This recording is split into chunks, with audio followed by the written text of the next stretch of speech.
விருதுநகர் மாவட்ட ஆட்சியர் அலுவலக கூட்டரங்கில் மக்கள் குறைதீர்க்கும் நாள் கூட்டம் மாவட்ட ஆட்சியர் சுகபுத்ரா தலைமையில் 2/2/2026 அன்று நடைபெற்றது. இக்கூட்டத்தில் இலவச வீட்டுமனை பட்டா மற்றும் பட்டா மாறுதல், குடும்ப அட்டை, வேலைவாய்ப்பு, விபத்து நிவாரணம், மாற்றுத்திறனாளிகள் நலிந்தோர் நல உதவித்திட்டம் மற்றும் விதவை உதவித்தொகை, திருமண உதவித்தொகை, முதியோர் உதவித்தொகை உள்ளிட்ட பல்வேறு கோரிக்கைகள் தொடர்பாக மனுக்கள் பெறப்பட்டன. இம்மனுக்கள் மீது தொடர்புடைய அலுவலர்கள் உரிய நடவடிக்கை எடுக்குமாறும், முதலமைச்சர் தனிப்பிரிவு மனுக்கள் மீது தனி கவனம் செலுத்தி நடவடிக்கை எடுக்குமாறு மாவட்ட ஆட்சியர் அறிவுறுத்தினார்.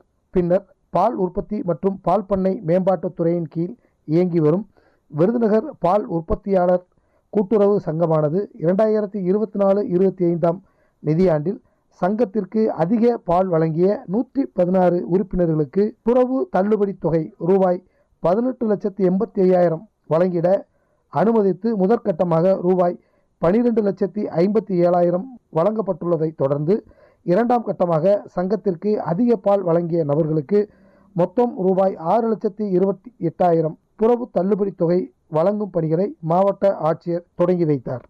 விருதுநகர் மாவட்டம் என் ஊர் என் கனவு திட்டம் இலக்கு 2030 உத்திகள் மற்றும் செயல் திட்டம் தயாரிப்பதற்கான மாவட்ட அளவிலான கலந்தாய்வு கூட்டத்தினை மாவட்ட ஆட்சியர் சுகபுத்ரா தொடங்கி வைத்தார். இக்கூட்டத்தில் மாவட்ட ஆட்சியர் அவர்கள் தெரிவிக்கும் போது, தமிழ்நாடு அரசின் மூலம் கடந்த 4 ஆண்டுகளுக்கும் மேலாக பல்வேறு அரசு துறைகள் மூலமாக உள்கட்டமைப்பு வசதிகள், கல்வி, பெண்கள் முன்னேற்றம் உள்ளிட்ட திட்டங்கள் செயல்படுத்தப்பட்டு வருகின்றன என்றும், அதனுடைய அடுத்த முன்னெடுப்பாக என் ஊர் என் கனவு திட்டமானது 2030க்கான கனவு திட்டம் தொடங்கி வைக்கப்பட்டுள்ளது என்றார். என் ஊர் என் கனவு என்ற திட்டமானது 2030க்குள் தமிழ்நாட்டின் ஒவ்வொரு ஊரையும் மாவட்டத்தையும் இலக்கு வைத்து வளர்ச்சிக்கான தொலைநோக்கு அறிக்கை தயாரிக்கும் தமிழக அரசின் ஒரு முக்கிய முன் முயற்சியாகும் என்றார். ஏற்கனவே பல்வேறு திட்டங்கள் மூலமாக பொதுமக்களிடமிருந்து மனுக்கள் பெறப்பட்டு இம்மனுக்கள் மீது நடவடிக்கை எடுக்கப்பட்டு அதற்கான தீர்வு காணப்பட்டுள்ளது என்றும், கூடுதலாக மாவட்ட வளர்ச்சிக்காக என் ஊர் என் கனவு திட்டம் மூலம்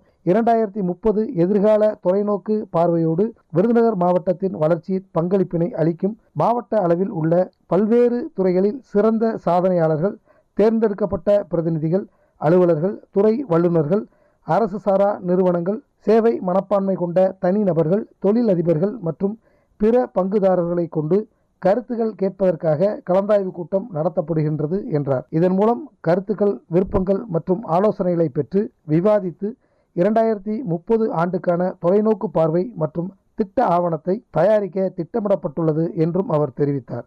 இதற்காக தொழிலாளர் நலத்துறை, கல்வி, வேலைவாய்ப்பு மற்றும் விளையாட்டுத்துறை, உள்கட்டமைப்புத்துறை, வேளாண்மை மற்றும் உழவர் நலத்துறை, மருத்துவம், ஊரக நலப்பணிகள் மற்றும் குடும்ப நலத்துறை ஆகிய 5 முதன்மை துறைகள் தேர்வு செய்து அதன் கீழ் பல துறைகள் ஒருங்கிணைக்கப்பட்டு மாவட்டத்தின் வளர்ச்சிக்கு உதவும் சிறந்த திட்டங்களை உருவாக்கப்பட்டுள்ளது என்றார். இலவச மனை பட்டா வழங்கும் திட்டத்தின் கீழ் வீடு இல்லாமல் ஆட்சேபனை இல்லாத புறம்போக்கு நிலங்களில் வீடு கட்டி வாழ்ந்து வரும் ஏழை எளிய குடும்பங்களுக்கு வீட்டுமனை பட்டா வழங்கப்படுகிறது. மேலும் ஆக்கிரமிப்பு நிலத்திற்கு உண்டான பட்டாவையும் அரசே இலவசமாக வழங்கி வருகிறது. தமிழ்நாட்டில் இருக்கக்கூடிய அனைத்து மாவட்டங்களிலும் அதிகமான பட்டாக்களை வழங்கிய மாவட்டங்களில் ஒன்றாக விருதுநகர் மாவட்டம் திகழ்கிறது.